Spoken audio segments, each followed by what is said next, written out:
কেমন আছেন বাবু? ভালো আছো তুমি? আমরা একটা বাবু দেখাবো, দেখেন ও কিন্তু খেতে পারে না। জি। খেতে পারে? কম। খাওয়ার সময় খালি পানি খাই। বাবু জি। তুমি খাওয়ার সময় খালি পানি খাও না? খালি গলার মধ্যে খাবার আটকে যায় না? খালি পানি খেতে হয়, তাই না? কেন দেখেন, একটা দেখাই আমাদের বাবুটার গলা দেখেন পুরো বন্ধ। বাবু হা করো তো, দেখেন বলে কি দেখছেন ভাইয়া? বাইরে থেকে দেখা যাচ্ছে এগুলো, হ্যাঁ। দেখছেন হ্যাঁ বা হ্যাঁ। কোনো জায়গা আছে? না। গলা ভর্তি টনসিল।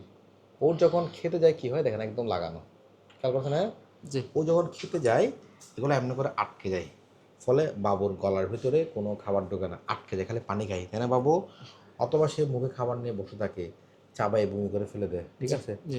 অথবা অনেক সময় নিয়ে ভাত খায়, তাই না? হুম আবার সব। দেখবেন এই সেম বাবু কি করে, একটু জুস দেন আরামসে খেয়ে ফেলে, তাই না? হুম। দুধ আরামসে, কোনো সমস্যা হয়? না। সমস্যা, অর্থাৎ গলাবতী টনসিল কারণে ও খাবার খেতে পারে না। আপনি হয়তো বুঝতে পেরেছেন? জি। ওকে, থ্যাংক ইউ, থ্যাংক ইউ।